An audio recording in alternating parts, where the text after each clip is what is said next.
প্রিয় শিক্ষার্থী বন্ধুরা, আজকে আমরা একটি লব্ধ রাশি ক্ষমতা, এই ক্ষমতার একক এবং মাত্রা বের করব।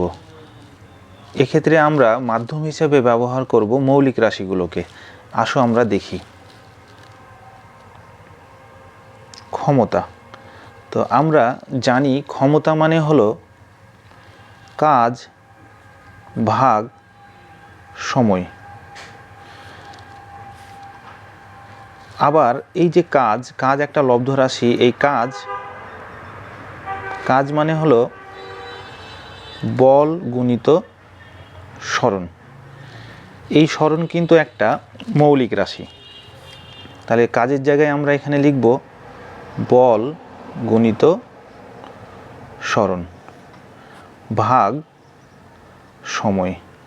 দেখো, এই সময়টা একটা মৌলিক রাশি, সরণ একটা মৌলিক রাশি, কিন্তু বল একটি লব্ধ রাশি। তাহলে আমরা পরবর্তী ধাপে আমাদের এটা মনে রাখতে হবে যে বল মানে হলো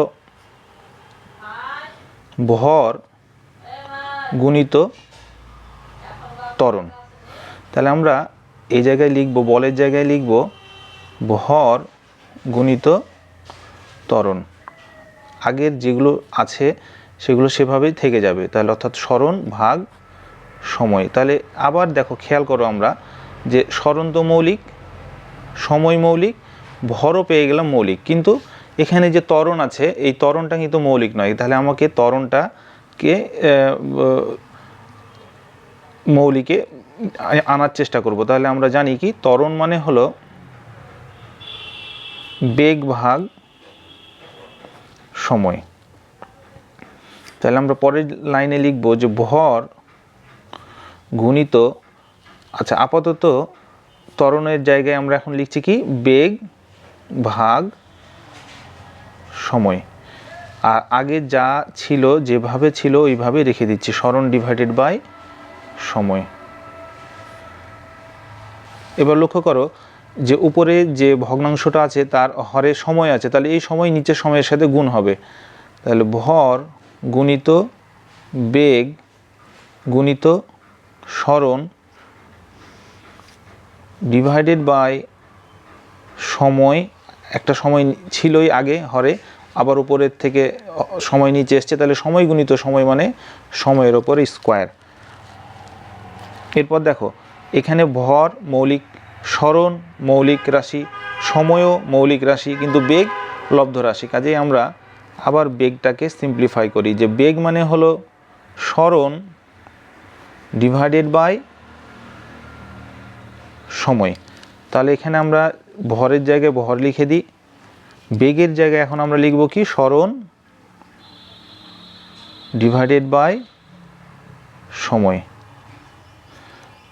গুণিত সরণ, আগে যা যেমন ছিল তেমনই লিখছি, ডিভাইডেড বাই এই যে সময় স্কোয়ার নিচে ছিল, সময়ের ওপরে স্কোয়ার লিখে দিলাম।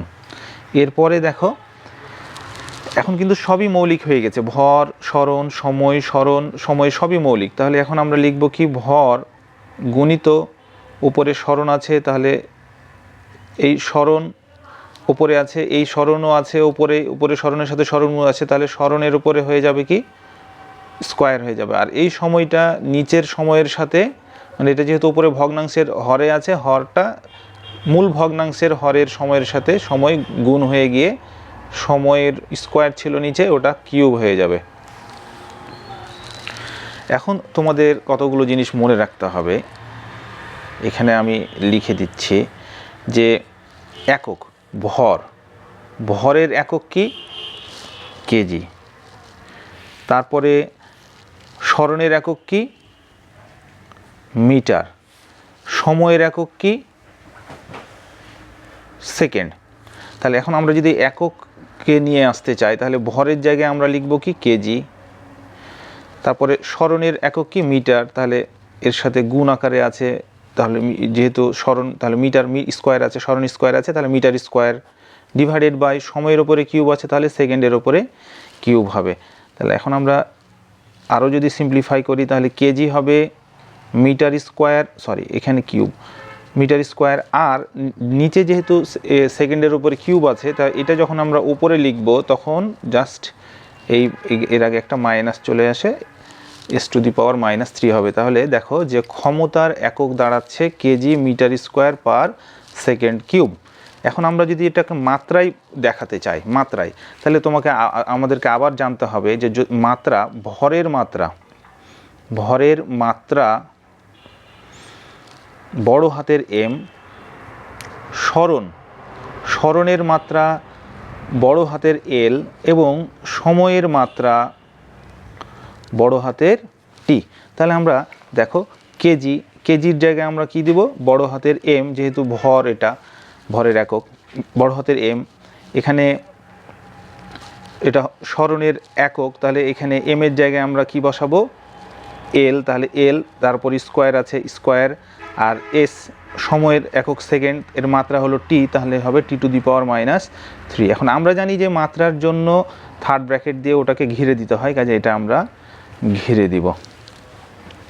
এখন যদি আমরা আরও দেখতে যাই এই ডানেরগুলো, যে বেগ, ত্বরণ, বল, কাজ, তাহলে এখানে দেখো বেগের মাত্রা কি হবে, সরণ L/T, তাহলে এটা হয়ে যাবে L t⁻⁻1 মাত্রা কমপ্লিট বেগের।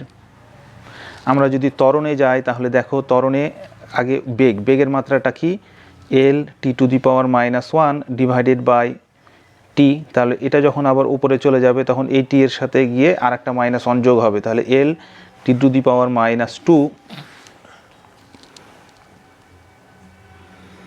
ঠিক তেমনি বলের ক্ষেত্রে দেখো ভরের মাত্রা এম, আর ত্বরণের মাত্রা আমরা এখান থেকে জানলাম L t⁻², তাহলে L t⁻²,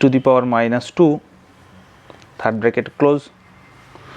এরপরে যদি আমরা কাজের ক্ষেত্রে যাই তাহলে দেখো বল মানে এম L t⁻², তাহলে এম L t⁻², এর সাথে আবার গুণ আছে কি এল গুণ আকারে আছে, তাহলে এখানে হবে এম L² t⁻²।